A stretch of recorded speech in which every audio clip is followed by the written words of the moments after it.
you can go, and I will have to be more formal.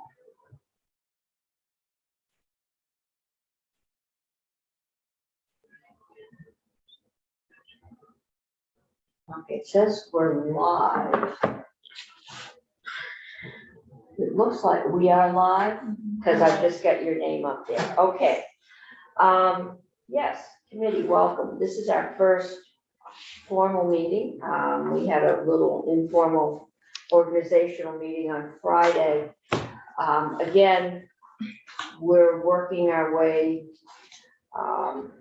through some 101s, and we're also working our way through COVID protocols. It's new to have, I don't know, that maybe there's been one intern in here, but this year we have 3. So we're trying to work out that balance. I basically, if anyone asks, encouraging anybody or everybody to be remote. I know witnesses, the one time I said we'd have 2 people in here as witnesses seem to feel that they have more of an advantage being in person if they're disagreeing. And that I think they are right. There is something about being in person as opposed to TV, so we will allow them. Our occupancy is 12, and if I've got 1 witness, there's 9 of us, so we've got 1 staff, so that tells us our parameters. And so we're going to start out with Julia. You've been here, you've never testified in person in this way? No, I started during COVID, so all of my testimony has always been remote. Oh, come on up. For this committee. Because I recall last year, you preferred for. Last year we did everybody, including Faith, our staff is remote. There was just the 7 of us in here whenever we could mask. There were 7 masked men and there were women in this room. So we're all here in our shining glory today. So I'm looking at this as a 101. I'm going to try and get you a break. But we're going to understand committee chairs. But this is just the basis on our property tax system, how it works, the education fund. We are going to have another one for property valuation. And maybe Julia, if you've done any work on it, on the impact of the steep rise in housing on income sensitivity and property tax rates. You are only income sensitized on the first 250,000.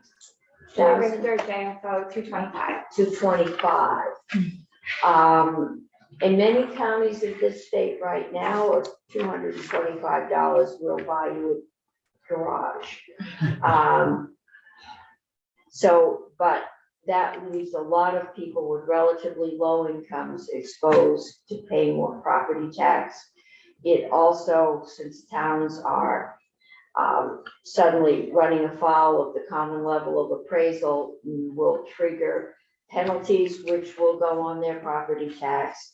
And we need to take a look at that. So that may be one issue that we really work on until the big bills that are going to be floating through come in here with some financing. So, Julia, the floor is yours. All right, thank you.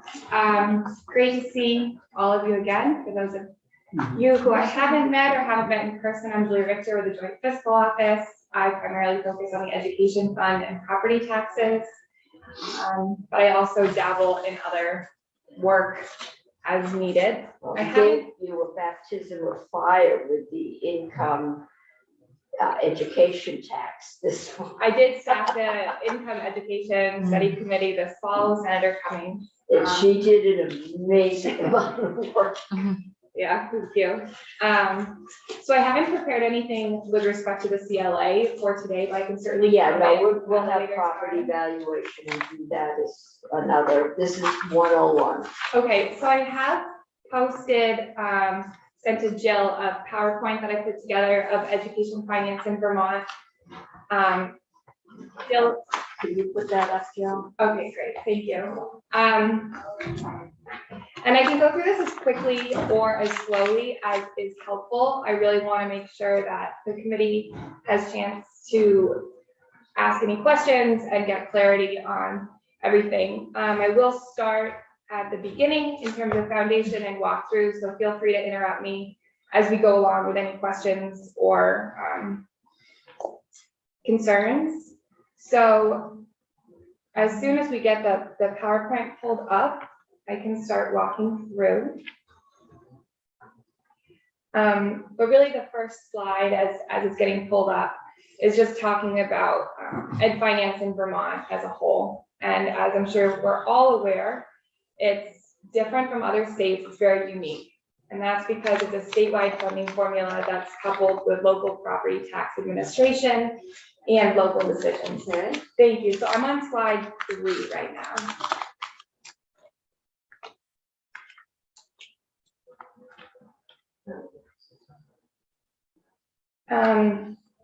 So school district spending is determined at the local level. This is school boards set budgets. Those budgets must be approved by voters. That's usually what happens on town meeting day. And then the legislature sets the education yields and property tax rates, which will go into a lot more detail exactly what that means, but set those annually at the level necessary to fund the education expenditures. So there's really 2 types of property taxes. There's the homestead property tax, and that includes the income sensitivity, the property tax adjustment. And there's also the non-homestead property tax. The Brigham decision in 1997 was really the starting point for our current education finance system, as now the homestead property tax rate is a function of district per pupil spending. So it's not a function of property wealth. So tax rates vary in proportion to per pupil spending across districts, not how much property wealth that district has. So it's sort of big picture, some of the talking points that we often hear about the education fund in Vermont. Moving on to slide 4. This is just a brief history of ed finance in Vermont. So prior to the Brigham decision, prior to 1997, Vermont relied on the foundation program to fund its education system. But the Brigham decision determined that this was inequitable because tax rates were really a function of property wealth in a district and not a function of what they were deciding to provide to their students. So this led to the passage of Act 60 in 1997. And that's where we are now. There have been some reforms, Act 68, the people waiting bill last year, Act 127. But essentially, towns with the same per pupil spending have the same homestead tax rate regardless of their property wealth. And so the legislature's decisions with respect to education funding and tax rates and yields, those all affect towns equally, and then the towns are determining their per pupil spending of the district. So moving on to slide 5, and of course, feel free to interrupt with any of these slides. I'm on slide 5 now, the education finance timeline. So this is sort of just looking at 1 year, how do property taxes and education finance work in the state of Vermont? So on or before December 1st, we've heard of the December 1st letter, and that's where the tax commissioner says recommends an education tax rate for the next fiscal year, but this is really a ministerial task. We solve, the Joint Fiscal Office in consensus with the administration solves for what would be the education tax rates necessary to fund the anticipated education expenditures when using all surplus to lower tax rates. So there's a lot of points of that equation that have already been laid out. And this is really just meant to serve as a starting point of deliberations. It is no way is setting yields or setting the tax rates. It's just a starting point. The purpose of this is to let towns and voters know, as the schools are finalizing their budgets, what they can anticipate the tax rate they'll be asking for will be. Exactly. So a quick question on when it's sort of, the commissioners looking ahead to a coming year, right? So do they just take total education spending in the prior year and make some an inflationary adjustment or something like that, and then as you said, act as though all the surplus, et cetera, is all going to be applied, and that's the rate you're at? I mean, I'm trying to figure out, how do they know how close they're going to get to anticipating the next year's education spending when those budgets haven't been written or finalized? It's a great question. And that's one of the reasons why it really is more of a starting point. As the session moves along and we get more information from the districts, we turn and update our yield models so that we have more information. Those estimates are formed from a whole range of data that we're getting from the state's economists, Cavett and Associates, that we're getting from the Agency of Education, what they're hearing from school districts, from the tax department and PVR, what they're doing in terms of their equalization grand list study. So there's a lot of behind the scenes work. A big chunk of my fall is working with my counterparts in the administration and pulling all of these numbers together and making our best estimate. Okay, thank you. Okay, so not seeing any more questions, moving on. So we've got the December 1st letter, point in time, ministerial task, and then we sort of move through the year. So school boards, as Senator Cummings mentioned, school boards and towns are preparing their school budgets. And then in March, usually on town meeting, voters go to the ballot box to approve those school district budgets. Then, as the session continues, the yield bill will eventually come to this committee, but the legislature will set the state level base education property yield, homestead yield, the non-homestead property tax rate, and the income yield. This is usually done at the estimated level necessary to fund all voter approved school budgets and all other expenditures in the education fund. So these are usually used as that adjustable mechanism to make sure that sufficient revenues are raised within the education fund. Can you remind me the timeline they have if their budget gets voted down? I don't know off the top of my head. I would have to go back and look. But it is a process where they'll go back and then they'll have to propose a budget and they'll just keep moving with that. But I can look into that for you. I just wanted to remind myself. Yeah. Senator McDonald. Is the yield mentioned in the December 1 letter? Yes. So the December 1 letter statutorily needs to include the homestead property yield, the income yield, and the non-homestead uniform tax rate. Okay, and we have some interns. So can you tell us what is the yield? Because we always set the property tax rate. And I think we went to yield because we got tired of being blamed for making everybody's property tax rate go up. But it basically does the same thing. It raises. Yes, certainly. So I can skip forward to that. The presentation I've laid out is sort of like big Okay, so I'm picture. going to get to it. I'm gonna get there. Okay. I guess I skipped over the structure of the presentation. So we're wrapping up the overview and then we'll go into education expenditures. And then the bulk of my time will be talking about education funding, Okay. because that's really where the intricacies and what I find to be interesting really come into play. Right. So then quickly, the tax department sets those spending adjusted homestead tax rates for each town. Towns administer those property taxes and then taxpayers pay the education taxes. And then over the course of the year, that money goes out to the school districts.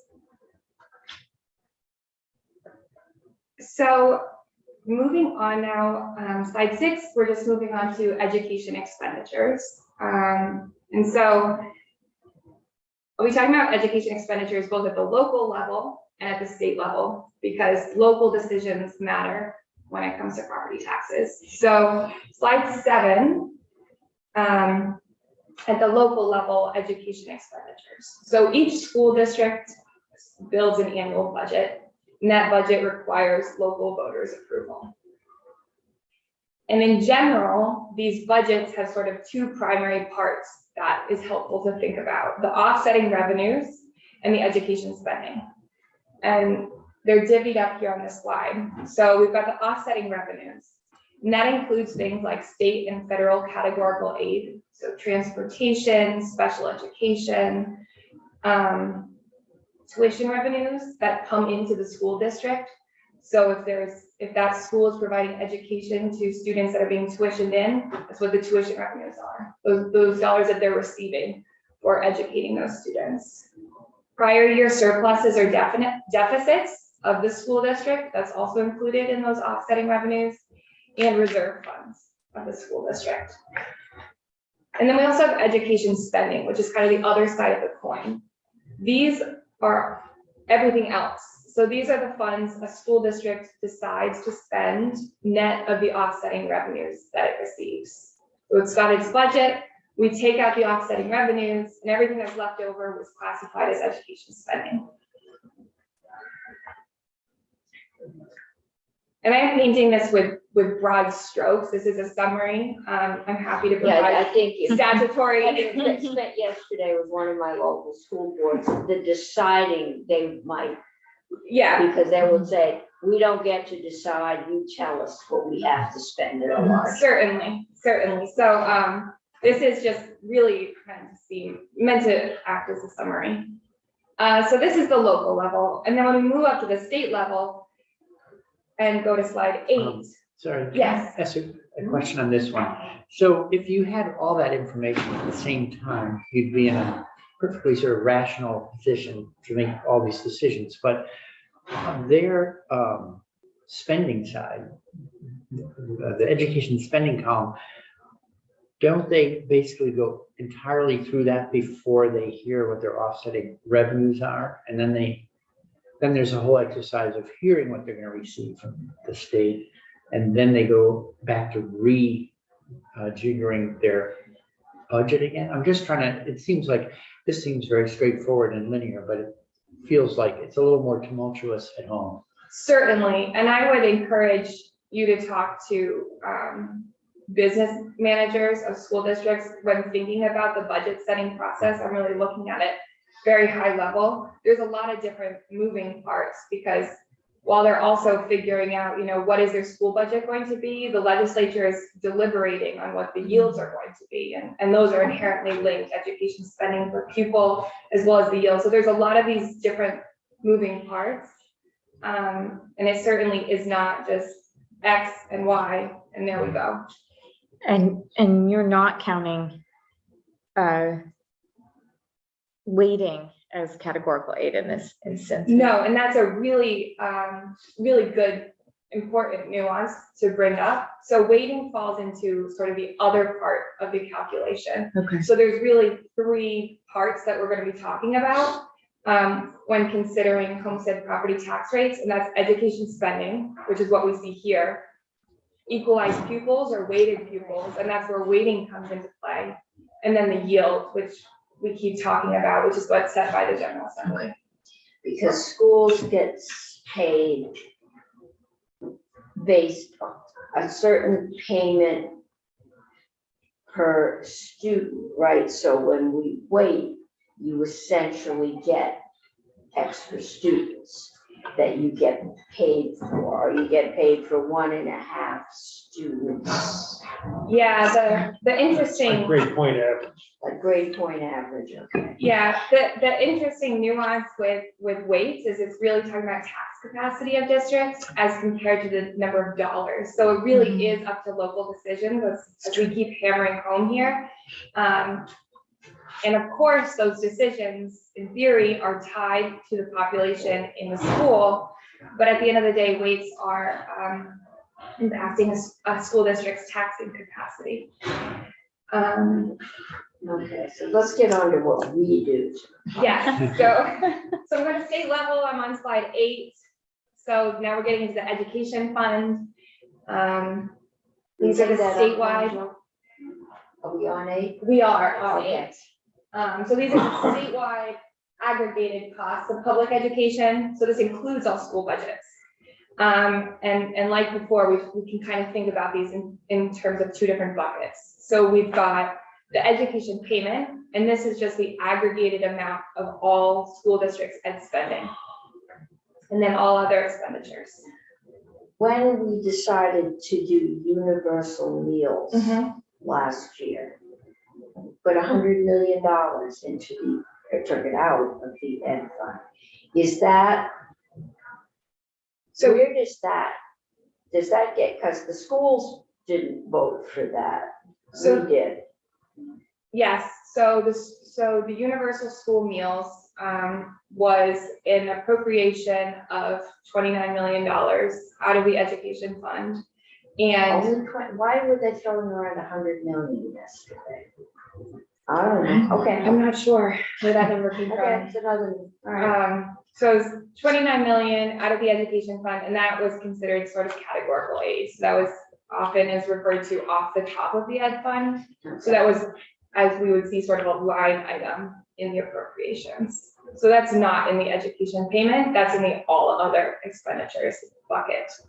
So that would fall into the one-time appropriations because it was a one-time program. I don't want to get too nuanced too quickly, but if you can appropriate that amount, but that might not all be spent. That was one of the Correct. arguments made last year, is that schools might realize they're getting more federal aid and the 29 million might not all be spent. Are we going to be able to see that if all the dollars were expended or not? Yes, definitely. I know that the Agency of Education on January 15th is due to come back to the General Assembly and report on what's happening at JFO. If we get updated data, of course, we will update our estimate to be the most accurate estimate that we can provide. If those $29 million that have been appropriated were not able to be spent, they will likely eventually become reversions. So this year, in the December 1st letter, we saw $45.5 million in reversions, which is much higher than reversions are. And there were a number of reasons for that. Attributable to, Depends who you ask. we're asking you. So I've heard, that's a number that came from the administration. So that's an accounting from the administration. I heard one of the primary drivers of that was special education. So with the change from, to the census block grant of special education funding, I think that there were more dollars they were anticipating to go out the door that didn't go out the door. But if you wanted more insight into the 45 million, I think the administration would be most able to speak to that.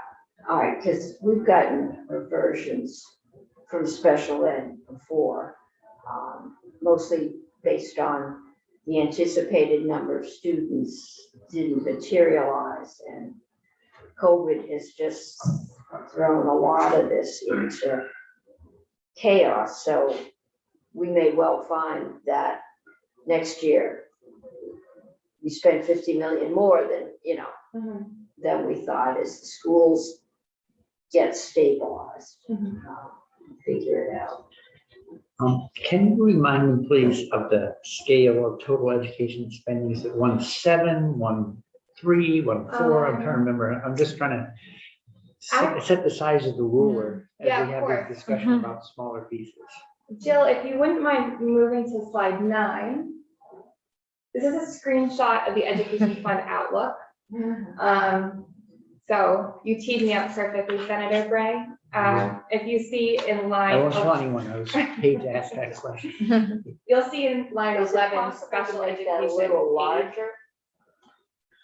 Jill, can you, that side of the aisle is fine, it's the other side is pretty small to read.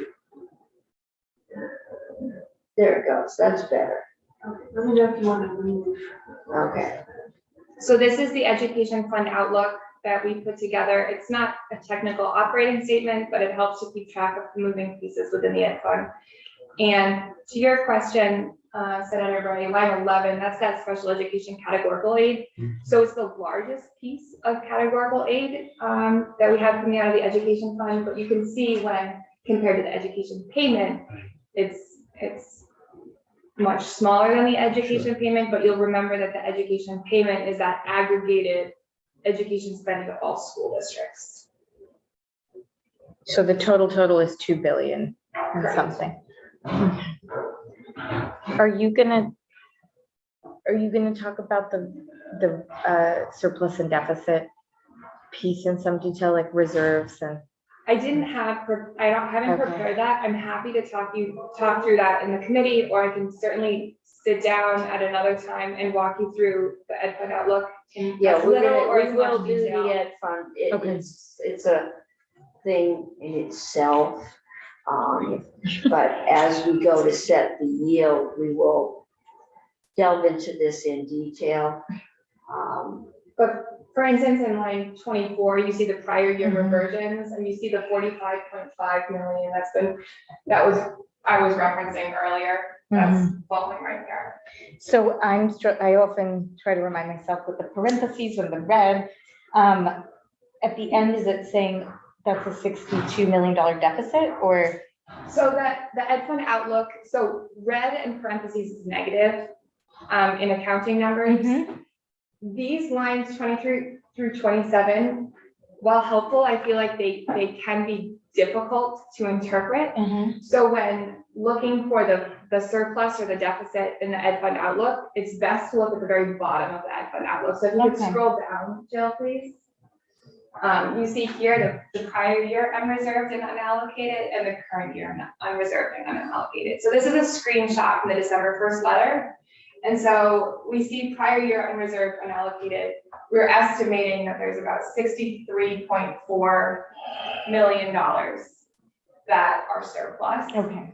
And then if you recall, as is statutorily required in the December 1st letter, all of those dollars need to be used to lower the tax rates as that part of that ministerial tax commissioner process.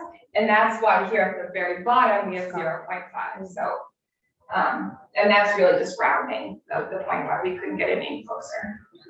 And at some point, we have a separate conversation about why we had a large reserve. Oh, yeah. Okay. A large reserved, unallocated. Yeah, so this is Yeah, the, sorry, we didn't put in So reserves. when I suggest we be careful about using interchanging terms of unrelated, unallocated, and then calling it a surplus or calling it something else. Because they're, Well, we'll go into where that when you comes from. call them one, put a label on them, Yeah. Yes. then the label begins to have a life of its own, That's fair. and it ignores the sort of the formula Yeah. and each of these things, everything from the December 1st letter was designed to solve a problem.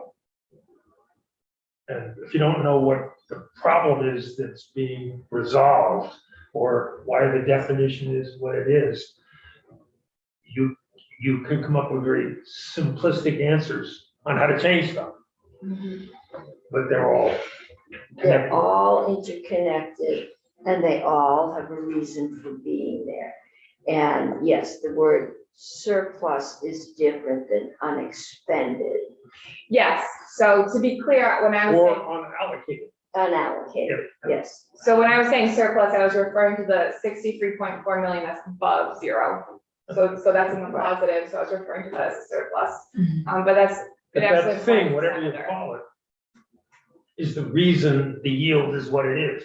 Exactly, Yes. So exactly. if you start to mess about with a surplus, you're changing into reallocated, Right. you're changing your yield, and they're all, Certainly. And 45.5 of that is what was reverted or not spent, right, on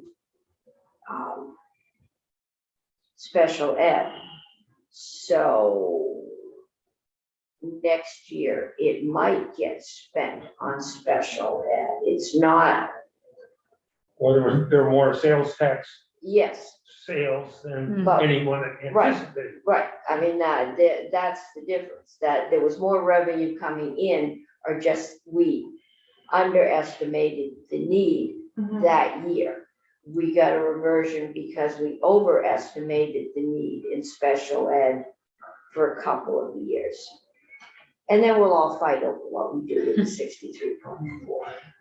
Yes, and if I may, to Senator McDonald's point, it is really important to note the distinction between lines 34 and lines 35, because while we see in 34 that there's the 63.4 prior year unreserved, unallocated dollars, we see that in fact, current year, there's only 0.5 million, and that's because those $62.9 million have gone to the yields and the tax rates. And I'm just trying to make sure I understand that we're staying steady at a 5% reserve rate. So we already have a 5% reserve. And in addition to that, we had Yes, 63 million That's- unreserved dollars. that's true, and you'll see that in the stabilization reserve is lines 28 through 31, Right. and that's what that is talking about. That referencing that 5% stabilization reserve. So that's there in case something unanticipated happens. And our state's bond rating is affected by whether or not that 5% It's sitting exists. there. Yes, it is. So it, it deals with borrowed money, et cetera, et cetera, et cetera. Okay.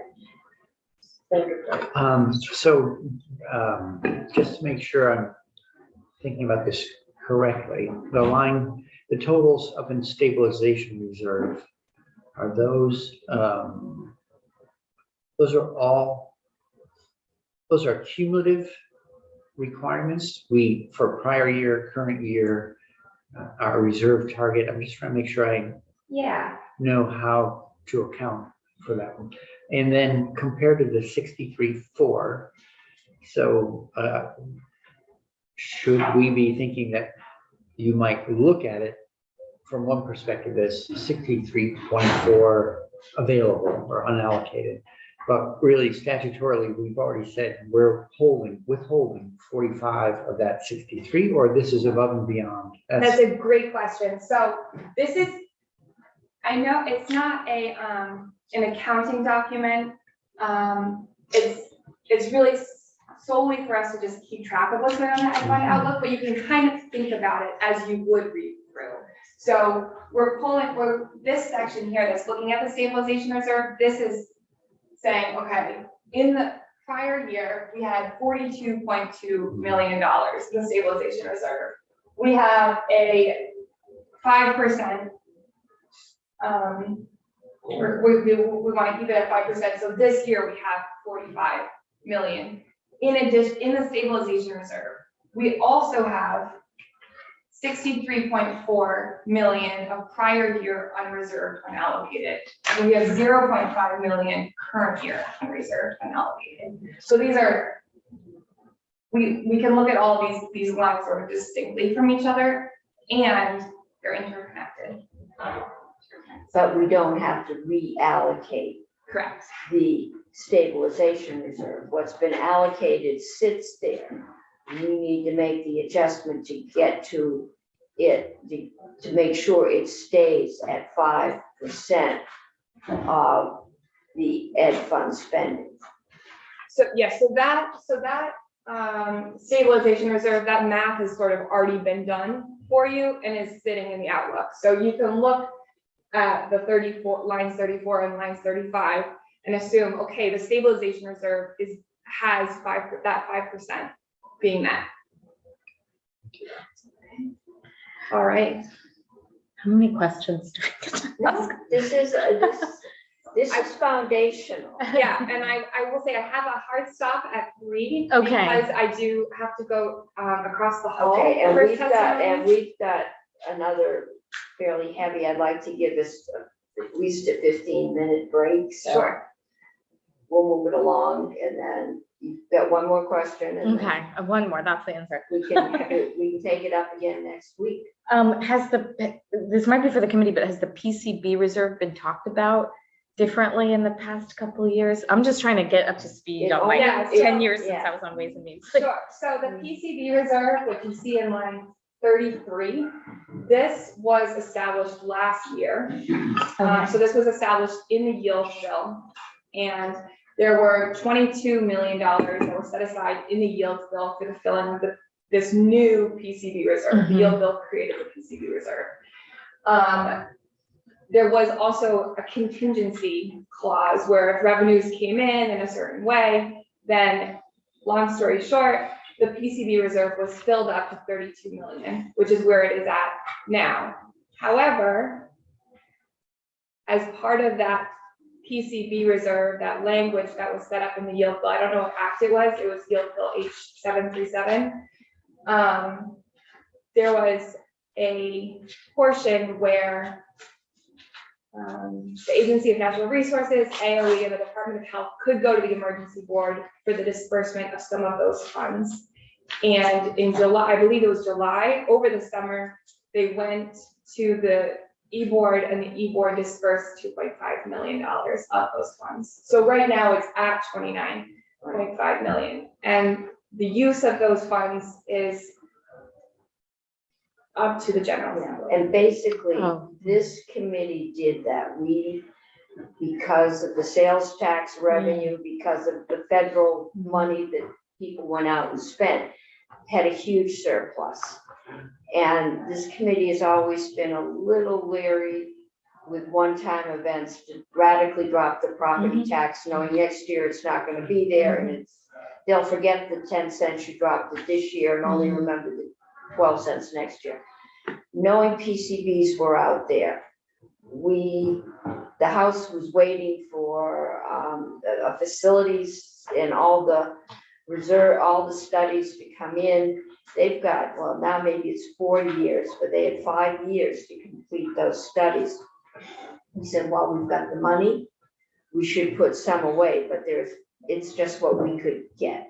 There's no thought that that is adequate or anything else. It was to have something there, and it was limited to being used for I forget the wording, but for an event that would affect the general ability to educate, thinking if you had 5 classrooms that you couldn't use. However, if the gym, or maybe a lab was what was there, you could work around that. You could find another room.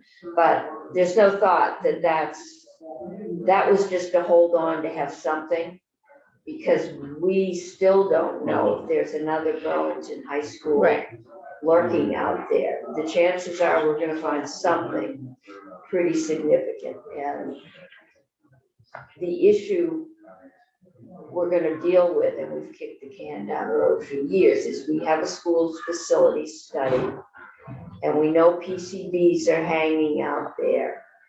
And we know if we don't put the money in somehow, that it's going to go on to ed spending, schools move on, and everybody in the state will help pay for that. That may be what we want to do, but that's a placeholder. Forgive me, I've been out of the loop for a few years. What does PCB actually stand for? What does PCB stand for? You're the natural. Aesthetic violation. Oh, okay, no, we usually use the full term. Oh, Okay, this is the Who does? natural resource. Oh, gosh, So that's what is gonna it? take up half your committee Deadly time. cancerous stuff. Yeah, in the you ground. define in the schools. Yeah, I think it's polychlorinated biphenyls or. yeah. Are you getting do any work not done? want with your this thing? children breathing them, and I Yeah, think no, I that's it, that once it is revealed that a school has any, even if it's only in the basement, parents are going to get very upset. And I don't know why we haven't tested for radon, because that's another one that you don't want long-term exposure. Well, we'll have Julie Moore come in and talk to us, because it isn't just any exposure. It's based on your age and your body size and hours, and it's a lot more complicated than I was that. trying to use that as an accounting term. It's used in manufactured transformers, I believe. And it's all over the place. It was in window caulking is where we're picking up a lot of it. Yeah, floors, it was in everything in the 1970s and 80s. So the additive in drinks that go to the fundraisers. I don't know. It's good to see you back to normal, I think. Okay. All right, so moving on for now, I'm happy to come back. I'm also happy to touch base with any of you offline and walk through this in any level of detail that would be helpful. And so I'm moving on to education funding. So we've left the expenditure side of things, and now we're moving into the funding side of things. And unlike most state funds, the ed fund is unique because the level of expenditures ultimately determines how much funding, how much revenue needs to be raised. We don't control the expenditures. Correct. Drives us nuts. So Drives Guthrie more nuts. if we could move on to slide 11, please. These are the education fund sources. So pays for education, public education through the education fund. And I'm sticking still with these two buckets that we're thinking about. So when we're looking at education fund sources, we can kind of think of the two buckets of property tax sources and non-property tax sources. So the green boxes, those are our property tax sources. You see the non-homestead is the biggest, 39%. And then the net homestead education property tax, it's net because that's including the cost of the income sensitivity. Those are the property tax, and then the remainder are the non-property tax sources. So so the little tiny tiles are under the 25%? Or they just little tiles? They're just small. Oh, portions. okay. So Losing track of how. meals and rooms, 1/4 of the total of the meals and rooms tax goes into the education fund. Yeah, And that accounts for about 3% of education fund revenues. right. And if we move on to slide 12, this is going back to the education fund outlook. Before we were looking at appropriations, now we're looking at the sources. So we see that lines 1A, 1B, and 2, those are capturing those property taxes with a homestead property tax in 1A, the property tax credit in 1B, and the non-homestead in line 2. And then the remainder, the 3 through 8, those are non-property tax. So we're gonna be getting the economist's revenue forecast coming in, and we'll be updating those numbers. So that comes from the legislature and administration's And you will economic be consensus forecast. doing a joint hearing or joint meeting with appropriations, because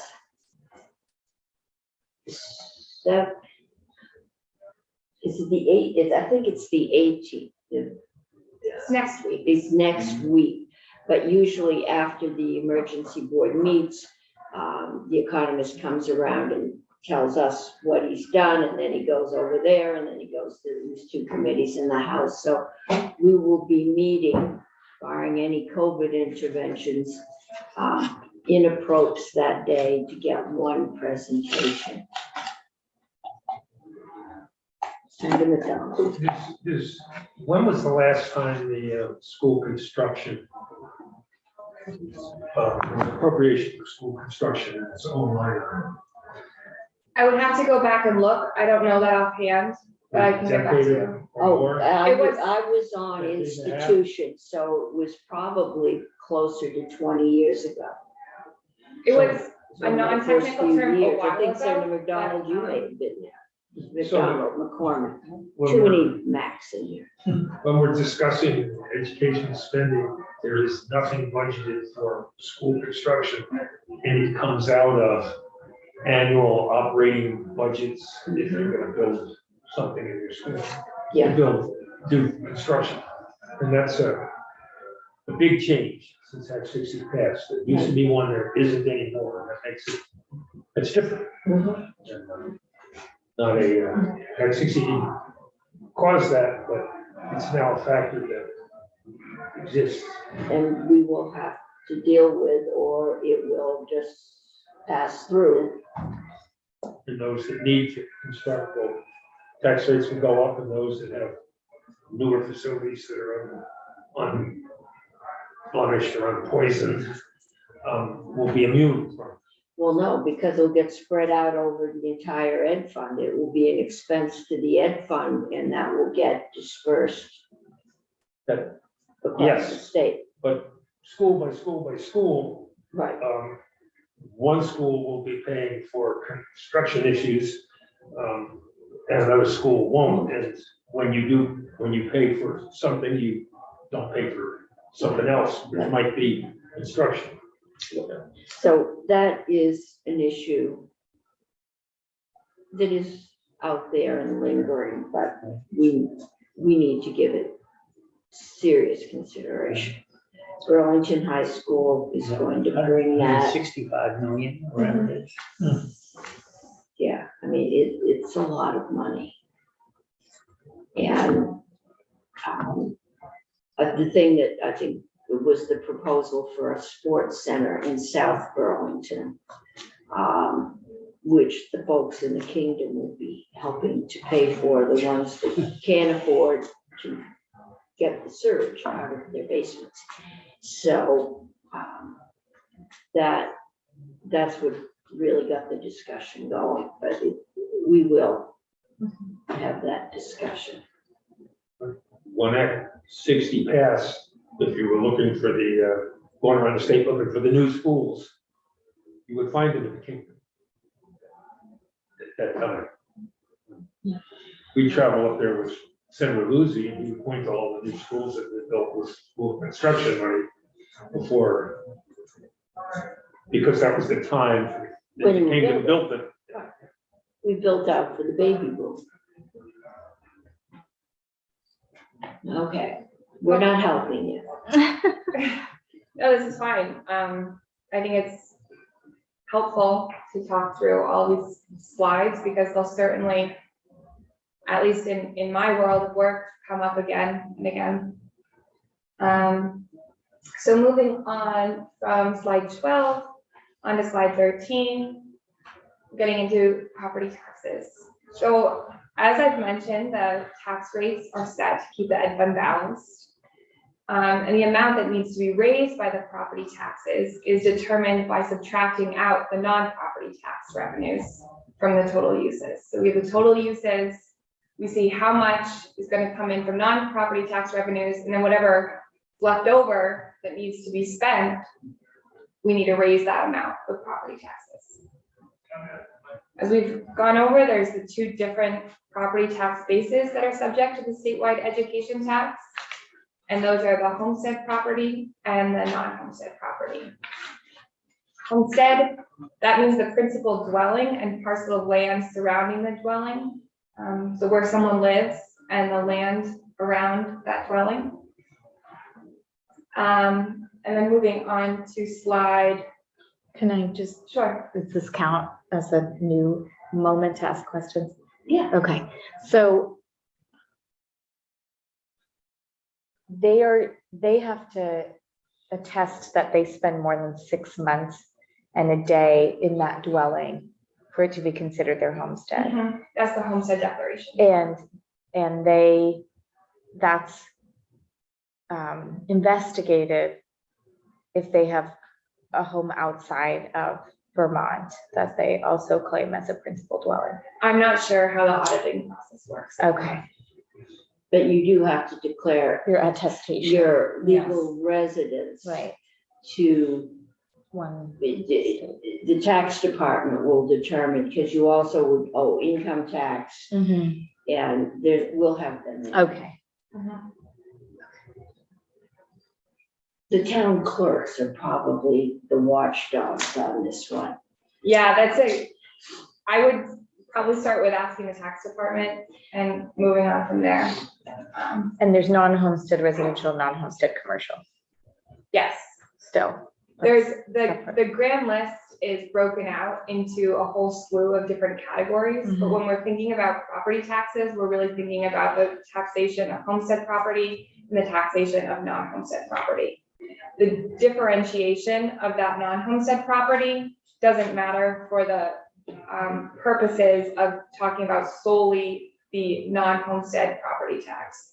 There's tax credits and there's nuances, but when we're talking about just homestead and non-homestead, we have the setting of the homestead rates and we've got the setting of the non-homestead rate.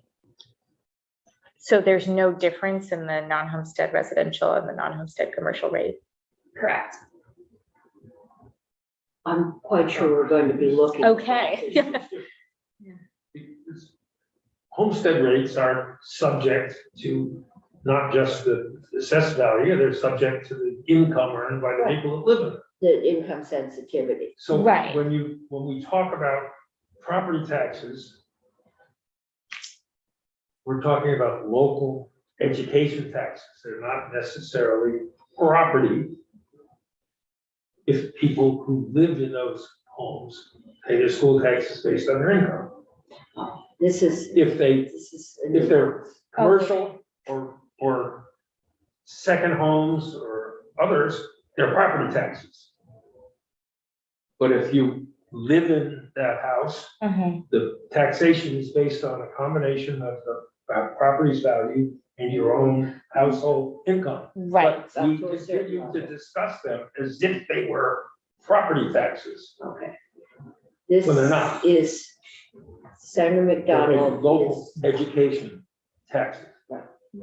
If I may, the reason that I refer to them as property taxes is based on a Larry Pikus report.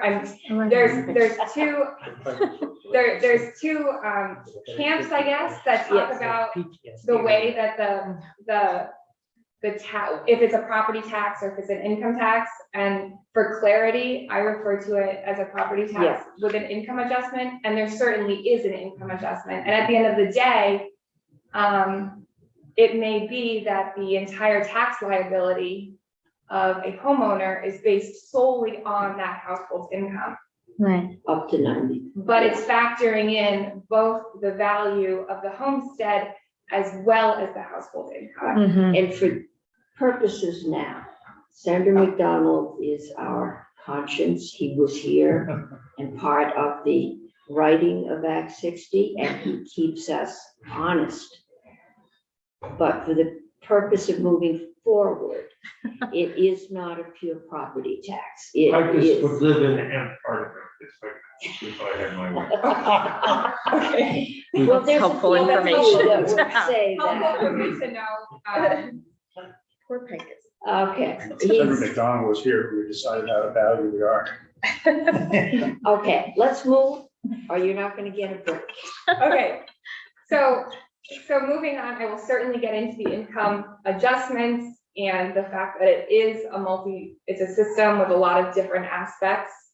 But when we're talking about the non-homestead property tax, which is slide 14, I think this is getting at your question, Senator Ron Hinsdale, that there's a uniform non-homestead property tax.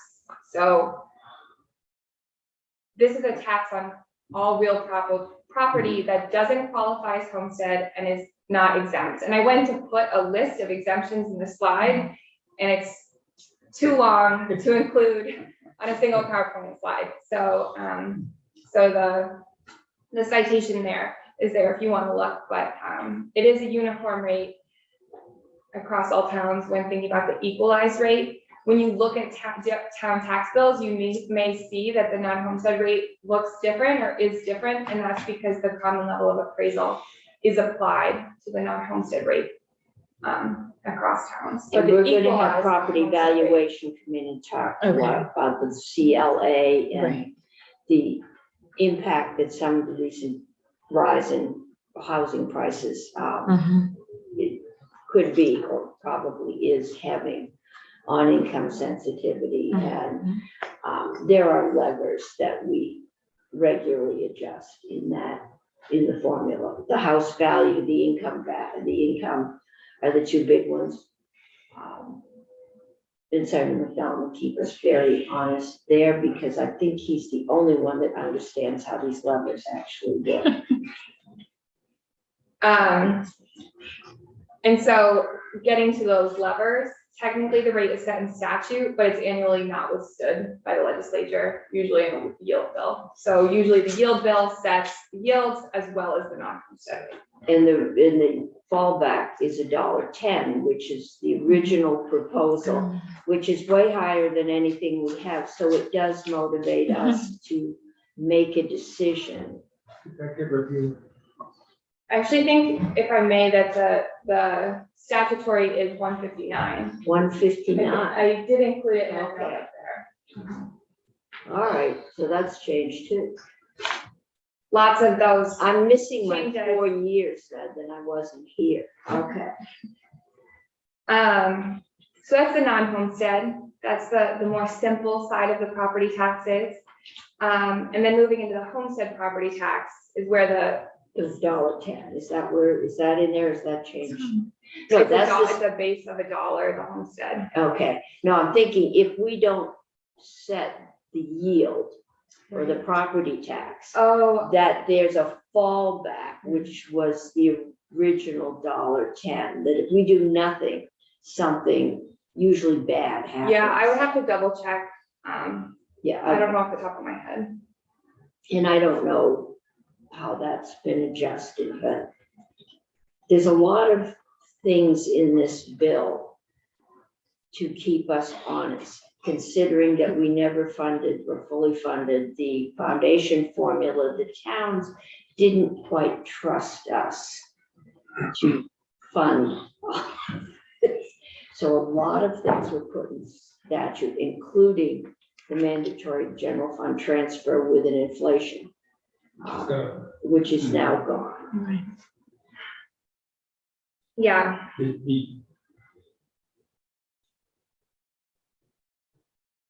I guess the question I would ask is, why is there a December 1 letter? And I'm asking a question, the answer to which I know, but why is there a December 1 letter? So the towns have a basis on which, so people have a basis to estimate what their decisions will do to their property tax. Man, Yeah, no law prior to originally with Act 60 was that the tax rate would be $1.10. And the second year, after the law passed, it was $1.10. And the third year was $1.10. And the administrations, both Democratic governor and the Republican governor, looked at the $1.10, did a calculation, and said, my goodness, it's gonna raise a heck of a lot more money than we ever thought it would raise. So knowing that money was coming in great amounts, they, in their proposed budgets, both governors, in their proposed budgets, wiped out almost all the money that the law called for a general fund transfer. General fund was supposed to put into the funding of education a certain amount every year, plus the cost of living increase. It was all spelled out. And the governors figured out, we don't need this. The $1.10 is going to raise enough money to fund the schools just fine. So they took out the general fund transfer, which meant they were shifting the burden of operating schools from the general fund, a share, to local education taxes. And they did that 2 years in a row. And this committee was, you weren't here, Cheryl? perhaps Cheryl, said that before, that if the administration, if these administrations are going to make this calculation that the local education taxes property was going to pay for all the bills, we can save money in the general fund and lower taxes for Vermonters. And they did that. And what happened was that the local taxes, property taxes went up 3 years in a row because of Act 60. And we said they had to write a letter saying what the tax rate would be if the law didn't change. And then the legislature was able to make an adjustment and try and keep the balance of how much was paid for by local education taxes and how much was paid for by the general fund to keep it fairly constant. Without that December 1 letter, the burden was being shifted pretty darn rapidly to local education taxes, most of which were private.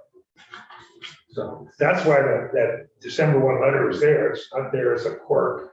It's not there as some dangling thing. It was whatever. It was there to stop the administrations from taking the easy money and avoiding having to have the state pay the state's share.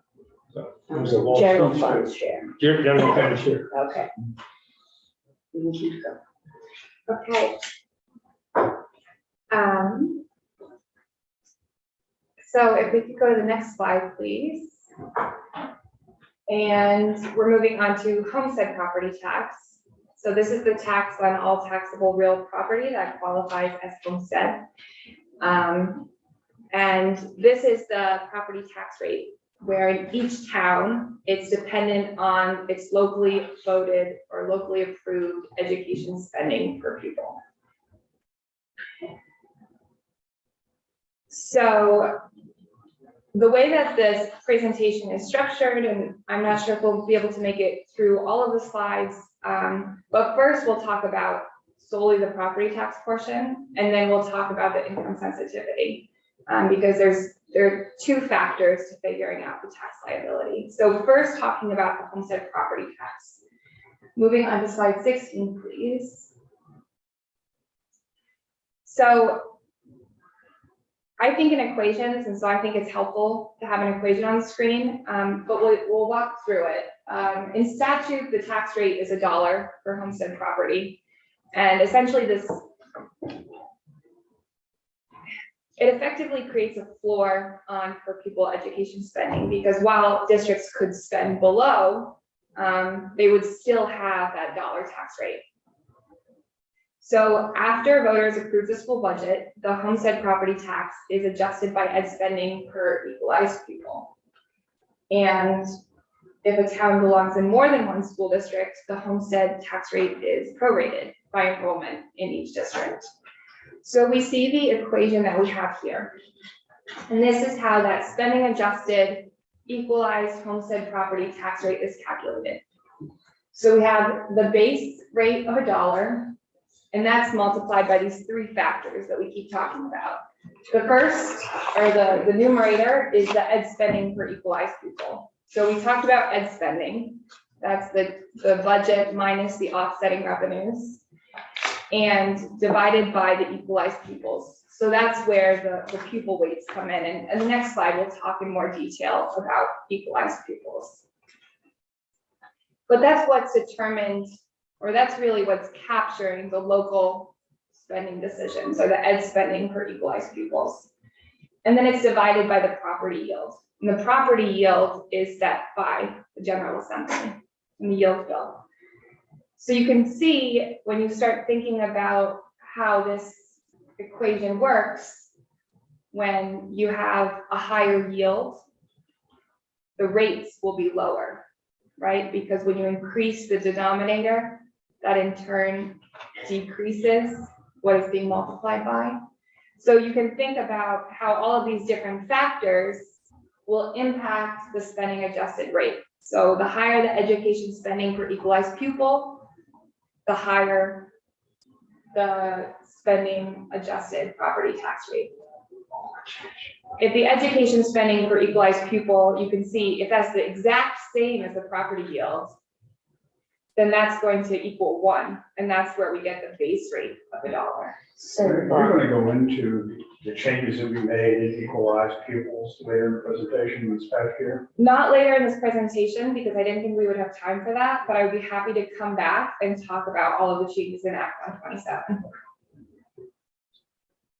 But in essence, if we could move on to slide 17, please.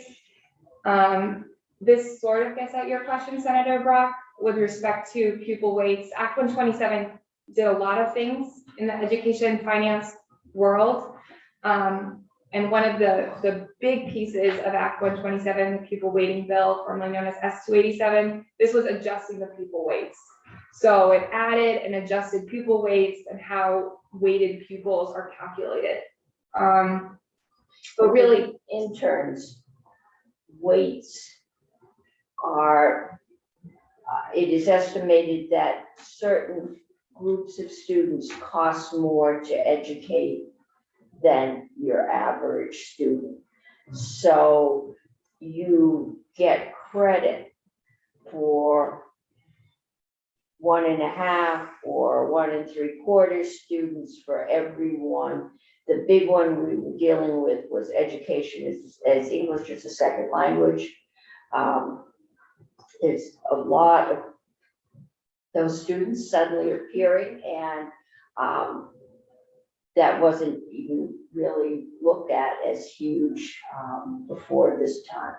But students from rural areas, students living in poverty, there's a whole slew of them that yeah, basically you get more state money because you're getting money for 1.5 kids when you've only got one body sitting in a chair. yeah. So pupil weights are really, as Senator Cummings went over, used to account for just 4 different student circumstances. So under current law, the weights are grade level weights. They're both children from economically disadvantaged backgrounds and English learners. There may be another one that I'm forgetting off the top of my head. But then with Act 127, there were updates and to those weights, as well as new weights that were introduced. So sparsity, small schools, grade level, English learners, students from economically disadvantaged backgrounds.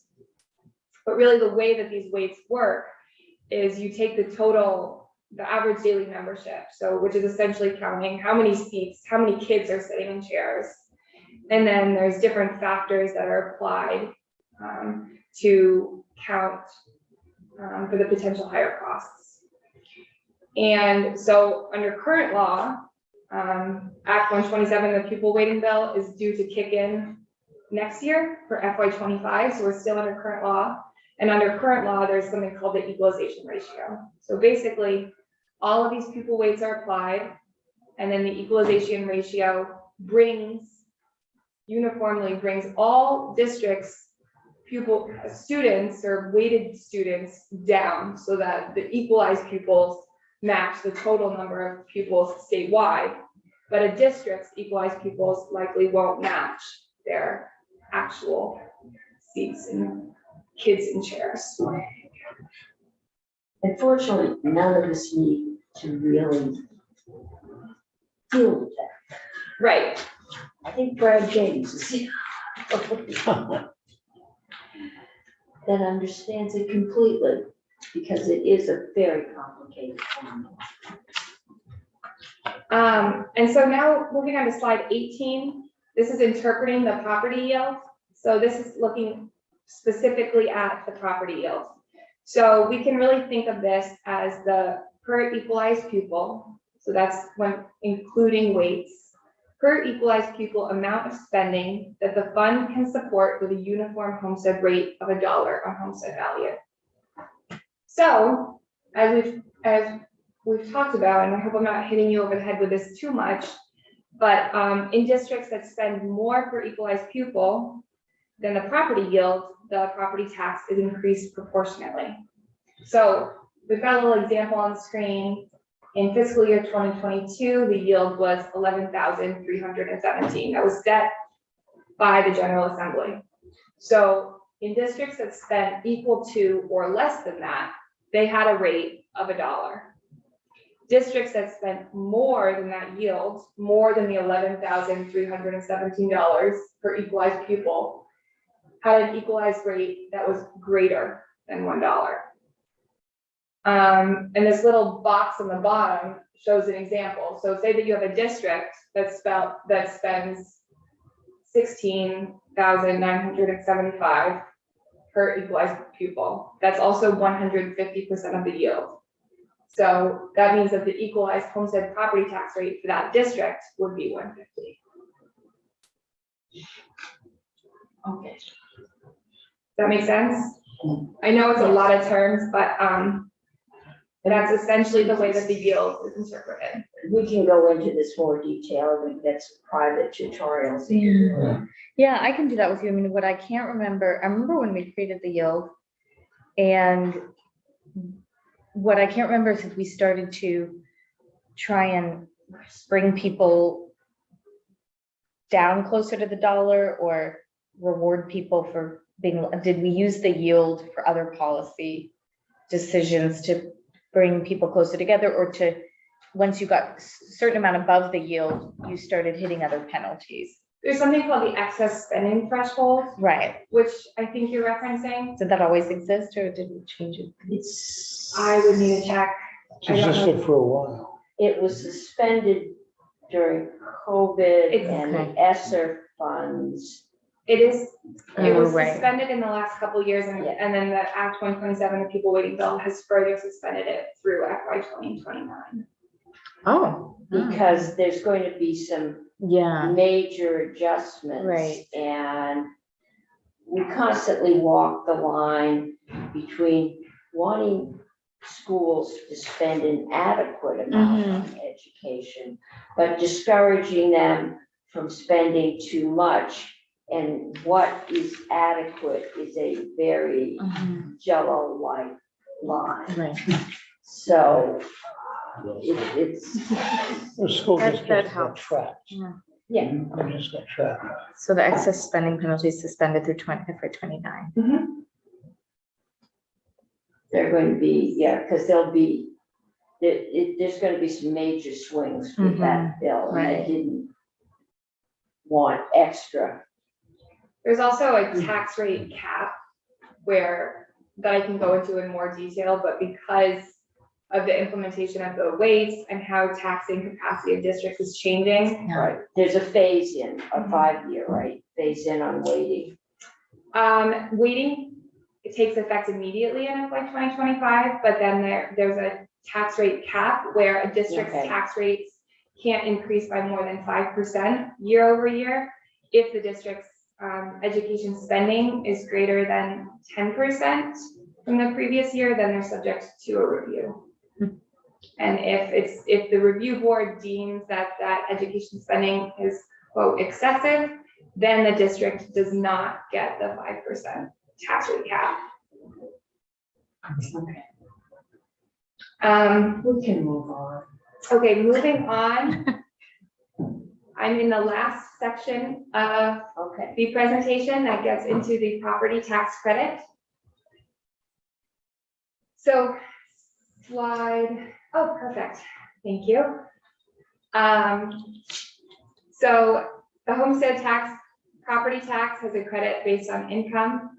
I know that maybe Senator McDonald has, he's quiet so far. okay, then, so about 70% of Vermont households receive a property tax credit to their homestead property tax based on their income. This year, Yes. but not every year. Yeah, historically, it's been around 70%.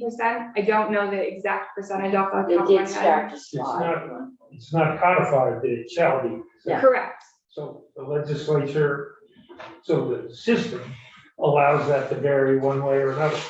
Correct. if people's incomes were to vastly fluctuate or housing values were to vastly fluctuate, that percentage could, in theory, be anything, but the way that the system and Vermont's population and housing values currently or have historically existed, it has been around 70%, and there has been a slight decline over time. And this committee, we have decided to change the way you compute the tax rate or the yield to go back to where it was originally, which was 80%, Okay, was used to be 80% of people were eligible. And that number has fluctuated depending on the national economy and people's incomes. And we have monkeyed around with that to try and keep it as close to 80%. It's not done that by law, it's only been adjusted when the law has been changed. right. This is a committee that succeeds in changing it or chooses not to try and change it. In consultation with our fellows in the House, but I want to get through this. Because I'm going to get you at least. Doing a great job for a new person. That is the ultimate compliment. There's just a lot of stuff. Thank you. You're very accurate in what you say. Thank you. There's The more ultimate, nuance. that is an A plus and is a plus. There's nuance in the subtleties and how the Of apple course, that you have subtleties. carefully rolled out can be upset or changed. Yes, thank you. It's been a intense year of getting up to speed on education finance in Vermont. It is evident. I think you have no idea where the income-based study went with this and the number of graphs and the number of, and we will get that report. I think we're gonna try and get it in next week, just as a report. And we'll let you see the graphs that are about a third of the ones that were produced. Yeah, That much. we've done a lot of work in terms of looking at adjusting the property tax credit and how that shakes out, what happens, what does it look like for different Vermonters at different income levels. But just trying to get through this in the next few minutes. There's a property tax credit based on income. It's got a year's lag, so it's applied to the following year's tax bills. And the credit is limited by the taxpayer's income. So there's a little summary slide on here in terms of parameters. So for household income, and there's a definition of household income, which I actually don't think I've included on the slide. And Julia, I think you can just, this is the area we regularly play with. Okay, And we will be playing with it again because we're gonna look at that house value. We regularly, I don't think we've ever gone down. We did go down, I think, on house value. The Senate has usually pushed to increase the house. This is where we spend a lot of time in committee conference.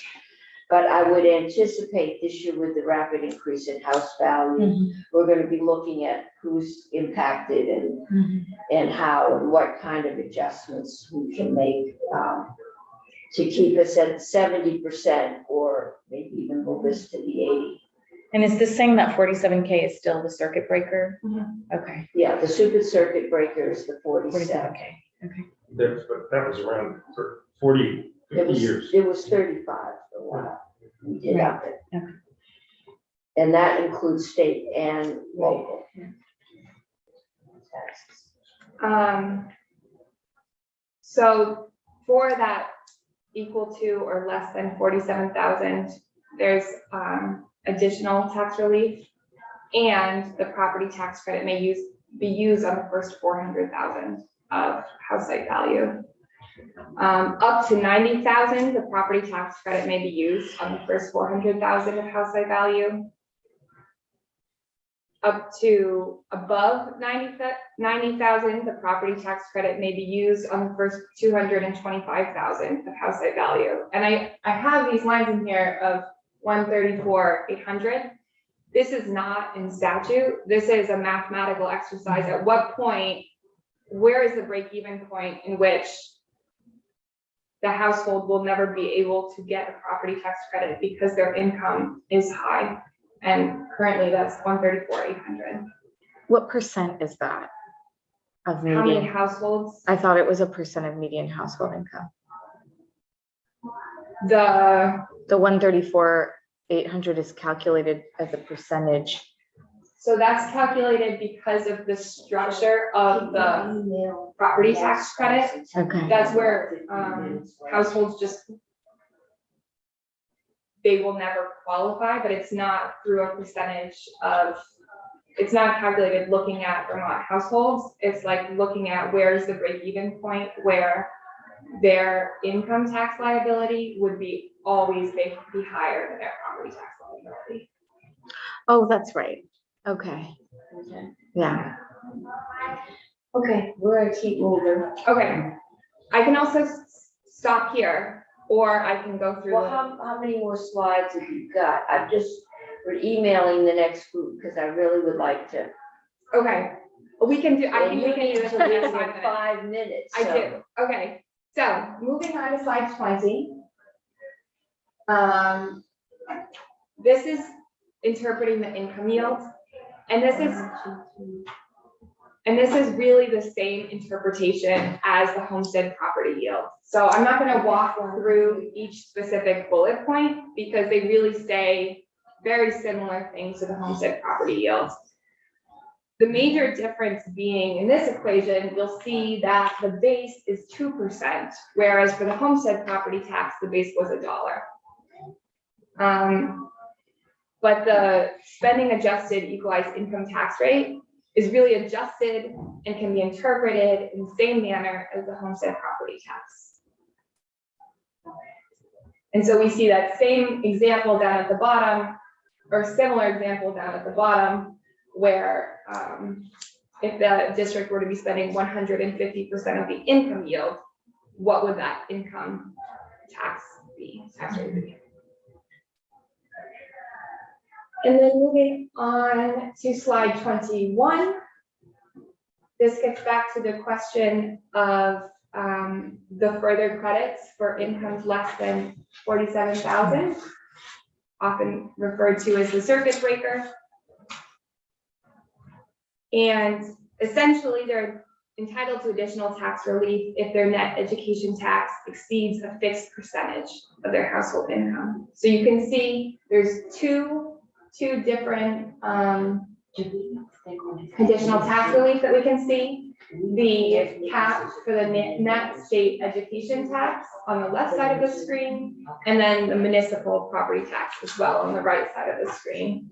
The municipal homeowner rebate is borne by the general fund, so that's not an education fund expenditure. About 30% of homesteads eligible for income sensitivity are also eligible for a homeowner rebate. And then if we move on to slide 22, please.